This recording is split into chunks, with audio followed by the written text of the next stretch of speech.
And so if property lending is slowing down, therefore new business of banks is slowing down, therefore their profit is slowing down. So there is some link, but that's just in one area. Welcome to the Get Rich Slow Club podcast. I'm Anna, and I'm here today with Evan Lucas, who's an economist, and he's been with us for the past 3 episodes because we're doing a special series on economics. So if you haven't listened to our other episodes, go back to the last 3 where we talk about how economics works, inflation, interest rates, property, and in this one, we're going to be talking about business cycles, markets, and timing the market and how that works. So Evan, thanks for being here again. Let's talk about the market. Can you actually time the market? Let's start there because that's a really big one. People look at companies going up and down, ETFs, red, green flashing on their screen. Everyone always says buy low, sell high. Is that possible? So before I answer that question, I'm going to step back one step. You always just take steps back. I have to step back. That old saying that the economy is not the market needs to be put into this consideration. That is very fair. So the economy isn't the market and the market isn't the economy. Why? Because a market is normally a collation of something. So with your ETFs and what you guys do in Get Rich Slow, whether you're buying an ETF of the ASX or the NASDAQ or the S&P 500, blah, blah, blah, that is the indexation group of the 200 companies in Australia, the top, and they're all different. But they're also individual companies doing individual things, trying to individually improve what they do. So when you look at trying to time the market, let's say using an economic cycle, the reason they don't mix is because an individual company may be affected or not affected at all by the timing of what's going on in the economy. So let's grow right now. Oil is a great example, right? That's affecting the economy and it's affecting the oil market.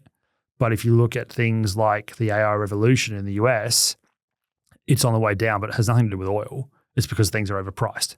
Mm-hmm. So the link there of trying to buy low, sell high, et cetera, timing the market, blah, blah, blah, you can't foresee the end of the AI revolution or the fact that, people are now going, wait a minute, this full infrastructure buyout that's going on versus what it could generate in terms of income into the future may not actually work. You can't time that. You don't know exactly when that sort of inflection point is going to happen, nor could you go on the other side and see something like NVIDIA, which has just gone absolutely bananas because the infrastructure buyout has been so extreme. Like, let's also point that out. You picking back in 23, 24 that NVIDIA was going to go up several %.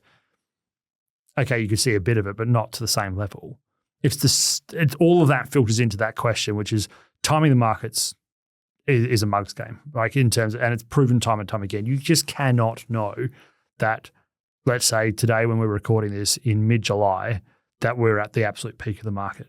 If I was to say that to you, it'd be a fluke, not actual study analysis, despite some people trying to tell you that there is. Don't tell me that because I just invested yesterday. Yeah, okay. Right. So this is what I mean. But it's true. Yeah. You do. So what you're saying is for the long term. Right. That's right. Yeah. You're not timing the market. You're true. like, I've bought yesterday because I think in 5 to 10 years' time, I'm going to have the return that I expect to have. Whereas timing the market is, I think I need to buy or sell today because it's at the absolute high and it's going to crater to God knows what. I mean, there's been people saying the market's going to be cratering since the GFC.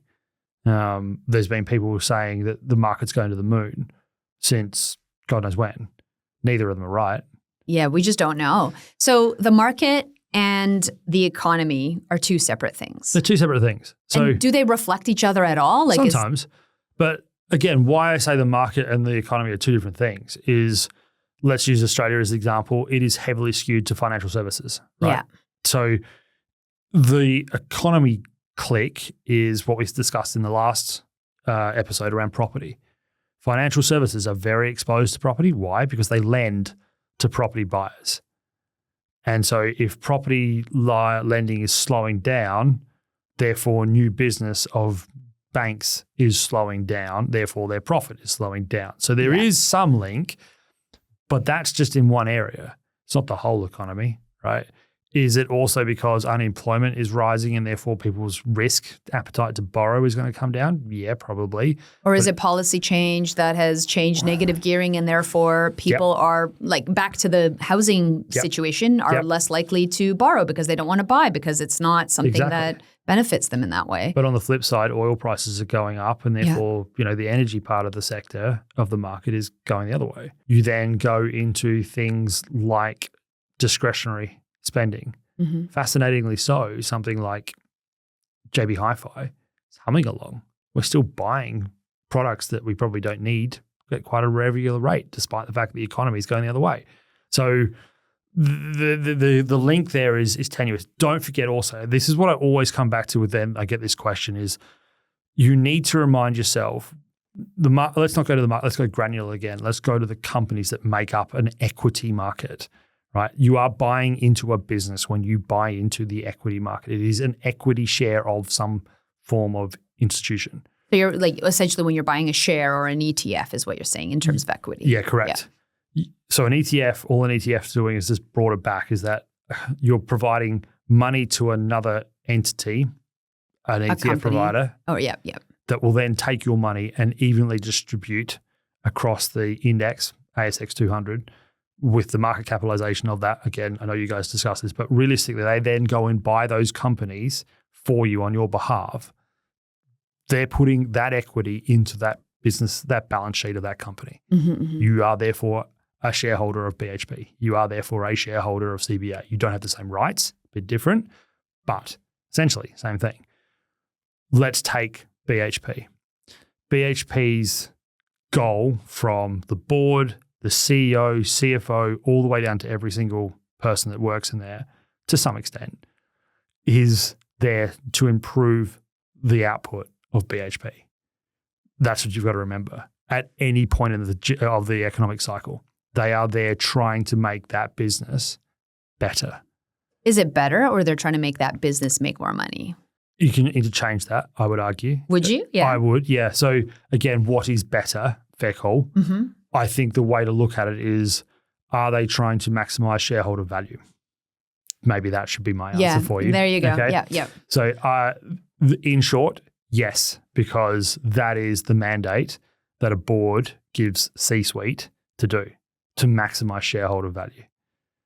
And because of that, they are making decisions for that firm to do that, independent of what sometimes the economics might be doing.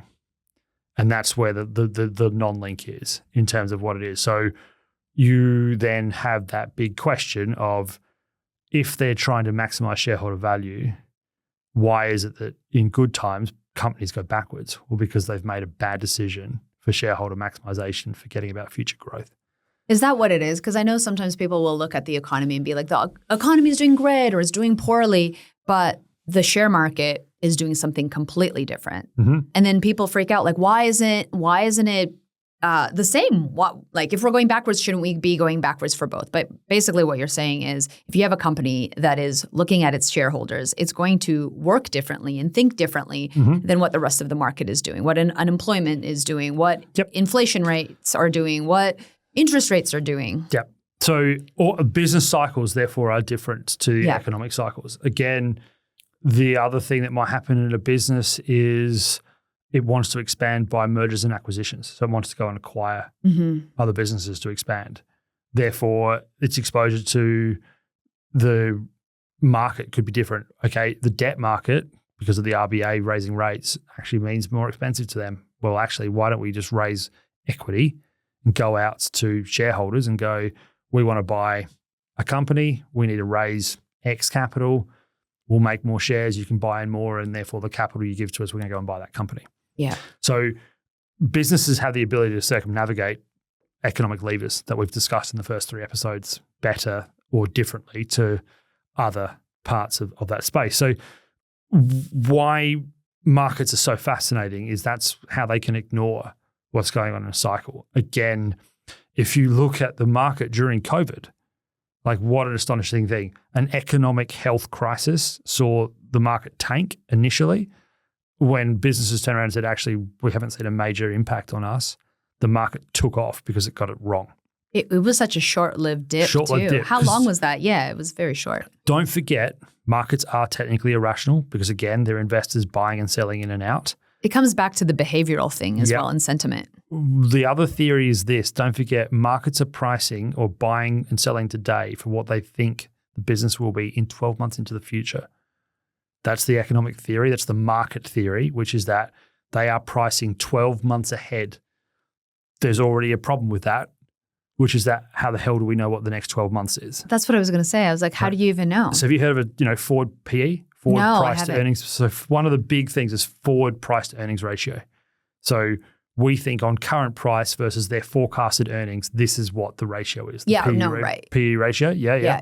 Makes sense.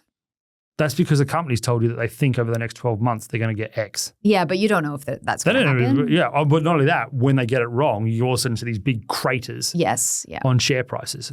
Great example in Australia for the moment is something like CSL, right? A beautiful company that has gone through some pretty bad decision-making since 2019. I was probably using them as the example in the back of my head when I was talking about a company that wanted to buy companies rather than grow itself. Bought Vifor. The shareholder degradation question is a big one because they were trying to maximize shareholder value. Whoops, made a massive mistake. But again, that forward PE is what people are buying. That forward price expectation. You are buying an AI company because you believe over the next 5 years that the AI return is going to be extraordinary, right? That's why you've bought. Yeah. Because your future intentions is that the price value of what you're buying will be higher. So is all investing speculative in a way? To some extent, yes, but isn't any risk, inverted commas, speculative, right? Yeah, I would argue that buying property or anything like that, the question you really see is investing gambling. No, it is not, because gambling is timing the market, right? You are trying to go on a blackjack table. I think that I'm going to be able to get to 21. Right. That's gamble. That's a speculation. That's fluke. Investing, equities, what have you, you are backing a company to maximize shareholder value. And that company is making money, it's hiring people, it's selling a product, it's growing. Yeah. That's why they're never the same. It's why whenever you hear somebody go, oh, but investing is just basically gambling. Well, no. Gambling is just doing something on risk alone. Investing is doing something on backed by underlying. Warren Buffett will be better at explaining that than anybody else on the planet. It's why he always talks about the question of if you could give every ounce of gold on the planet versus the arable land of the USA, he always chooses the arable land. Why? Because the asset that is arable land in the US has you can grow something on earnings, grow something on it. It's a product producing. Gold is an inert metal. It just sits there. Which has a market price of whatever the market might be telling you it is today. For all we know, tomorrow gold could be worthless because it doesn't do anything. It could also go up. Correct. But it could also go down. A piece of land, yeah. With arable land, you can cultivate it. You can. Or you could put a data center on it at least. Right? All of the above. So this is where, is it speculative to be investing? The straight out answer is it's not a speculative asset in the sense of what that connotation is. You are speculating that it will get bigger because the return will get bigger.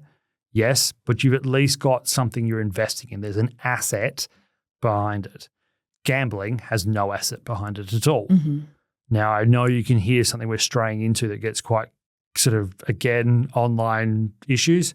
Is there an asset behind cryptocurrency? Yep. Right? So that question will just leave as, again, a dangling proposition because we're going out of the idea around what's going on inside this series, which is economics. But at least the link with economics and the arable land is that the demand for food is always going to be there. Human beings need food to survive. So the link to economics is investing in arable land a good thing to do? Well, probably, because we always need food. And they're not making any more land. Correct. So finite resource. Yes. Supply and demand, right? All of that kind of thing. The supply of arable land is, a finite resource. Therefore, there's upside to that. The demand for it and the need for it will always be there. The supply of it's going to get, again, this might be the economic rationale for business decision making. There's more into it than that, but that's how it works, and that's a real world example in terms of how it can sort of play into it. I think the more we talk about this, the more I realize how much of economics is actually emotional, right? Like how much of it is. I would argue yes. Yeah, a lot of it. I mean, that's why they call it behavioral economics, right? I know that there's a whole bunch of different things that people can feel, and there's actual words that is linked to the behavioral economics around it. There's loss aversion, there's herd behavior, there's recency bias. How do humans take these economic things that are happening and relate them to some of those concepts? So let's use loss aversion. So loss aversion actually got a psychologist a Nobel Prize in economics. So if you haven't heard of Daniel Kahneman, rest his soul, he passed away 2024 now. I think it was 2024 or 2025. He, in the early 1970s with his great mate Amos Tversky, basically coined the term loss aversion. And it's not hard to see why. I mean, human beings still have fight or flight. He just basically put it into a financial context and an economic context, in the fact that we are much more geared to feel more acutely loss than we are gain. So what he did, and I'll give you the full example, he gave participants in his study a guaranteed $900 gain or $1,000 gain, but a 10% chance that he would give them nothing. Don't answer that question if you're listening. Think about it.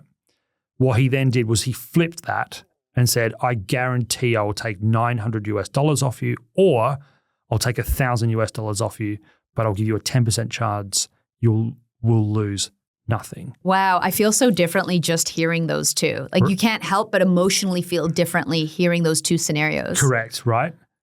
The dead, rational, homo economics person we spoke about in the first episode, the maths actually is the same. Yeah, exactly. It's $900. Yeah. Right. So the rational maths is that you should actually take the $1,000 with the 10% chance of nothing and crystallize the $900 loss without risking $1,000 loss more. The human reaction is the complete opposite. Yeah.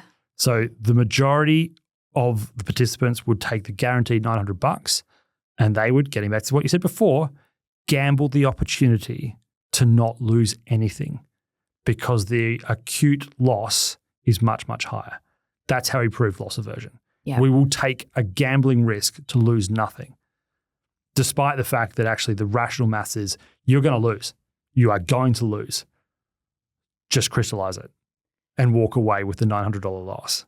But nobody thinks like that. How do we relate this back to economics and investing? So that question, let's use the investing question. Mm-hmm. When you're looking at your portfolio today, I guarantee your eyes will go to the red ones on your portfolio, despite the fact that the net position of your portfolio might be in the green. You will dwell on the ones that are in the red rather than the ones that are in the green. And you will try and correct the red, despite the fact that actually the rational argument is that you should be concentrating on the green and improving them even further. So the time loss, the capital loss, you will dwell on the negatives rather than dwell on the collective gain that you've made. My partner and I invested the same amount into 2 different ETFs, and mine was in the red for months on end. And my rational brain knew that it was okay because this is long-term, it's totally fine, but I couldn't help but be obsessive about looking at it until it finally got into the green at the same with my partners. Yeah, but notice that, like the other rational argument from the economic side would be, well, you could dollar cost average that. Yeah, that's true too. Right, and therefore get yourself back into green faster if that's what you wanted to do. Or, again, ETFs are a bit different, but if you were to have a portfolio of ETFs, that ETF that's causing your thought process to dwell on, what if you had gone into the others and could swamp it with higher level of capital investment in the ones that are actually doing the thing? Net position would have accelerated faster rather than the time, loss, effort you've had in that one that's there. So, well, the other thing is this is also short term, right? Like we were only looking at it for 4 months and oil crisis, this, that, whole bunch of different things, AI, IPOs were happening at that time, but that doesn't mean that that's going to stay that way in the next 12 months, Correct. 2 years. You've also just described another one of the biases you pointed to before, which is herding. Yes. Right? So if everyone is doing it so should I. Should I buy something that's IPOing right now? Or should I be buying into the AI revolution? Or have I missed the boat? But it's the herd. Like everybody's doing it. Surely should I? Crypto was the biggest one. We heard so much about it a couple of years ago, and now nothing. More granular one that everybody describes that's the most acute version is the GameStop issue from 2021. Everybody was just, well, this has to be right. And, you saw 1,000% up in weeks and 1,000% declines. And so many people got hurt in that. Yeah, including horrible hurt. Don't need to talk about it here, but that's hurting, right? Yeah, yeah. It also gets amplified by loss aversion. Like once you start seeing a fall like GameStop did, the loss aversion impact goes through the roof and people start making not just irrational decisions, but horrid decisions. Well, also sometimes at the same time is you double down. Yep. Like I've lost, I've already put so much money into Gambler's it. fallacy. Yeah. That's what it's called. Exactly right. I've put so much money in it. I've got to fix it. I'll keep going. What's fascinating about the bias of what's referred to as gambler's fallacy, there is actually almost no cultural difference across the world when they've studied it. Really? Yeah. It's one of the only things that we know that is not culturally affected. Every single person in the planet almost reacts the same, which is exactly what you just described. It is to correct the gambler's problem. Isn't it also called cost sunk fallacy as well? Is that the same? Sort of similar. So sunk cost fallacy is all part of it as well. It's sometimes called the Concord fallacy, which is, again, it's all part of loss aversion. It wraps up almost the same thing, which is there was so much time, emotion, and effort, belief put into, you just keep going. You keep throwing capital into bad capital. And it keeps going and keeps going and keeps going. The reason it's called the Concord fallacy is something I talk about a lot, which is the French and the British government sunk unbelievable amounts of money into the Concorde project, as in the supersonic jet. It never, ever made money. Not only did it not make money, because it was taxpayers' money, because of the amount of political capital, other capital they put into it, they just kept going for 60 years until the horrible events of Air France in 2003-4 or thereabouts. BA, British Airways, still didn't shut down their Concorde project for another 12 to 18 months afterwards. They think in today's numbers with inflation, in US dollars term, it'd be about 2.6 trillion US dollars. They doubled down. Just kept going, right? So that's why it's sometimes referred to as that. Right. But getting back to what you asked before about how do you get around it, can you actually also cleave off the loss, right? So sunk costs, can you actually go, this is costing me so much time, effort, money. I need to crystallize this and actually work out that if I was to cleave it today and put that money into my better performing assets, that you can actually get out of the sunk cost. So instead of keep putting bad money after bad money, it gets back to that loss aversion. You're guaranteed to lose. You're not getting it back. So stop trying to get back to zero.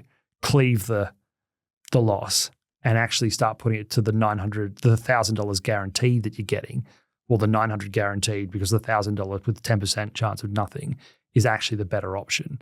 That's what Carmen and co are trying to talk about from the behavioural side, why we're not rational. And it's so hard because, again, it gets back to, people will refer to this as physical anthropology. It is fight or flight. It is, find food, eat food.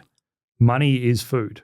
Money buys things, right? Money buys living, it buys, etc. I've lost money. I've therefore lost my ability to do what I want to do. It's why we're so acute to it. It is a physical thing. It is a physical anthropology problem that 35,000 years of evolution still hasn't fixed. Yeah, I think that's why when it comes to investing, knowing what we're investing in, why we're investing in, and going back to those things, let's not do herd mentality. Let's not try to find the most shiniest thing because everyone else is jumping on.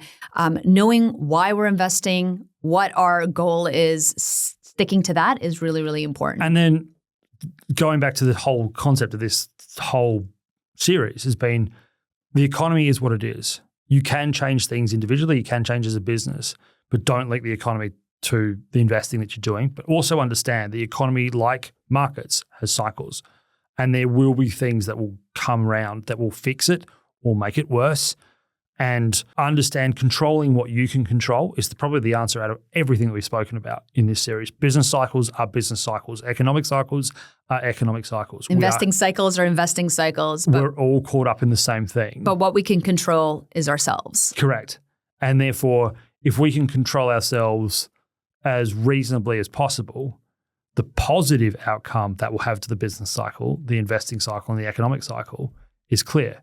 Because if you control your investing thesis, you're going to have more disposable income. More disposable income will end up back in the economy, which means that you are spending and consuming, probably in the companies that you've invested in.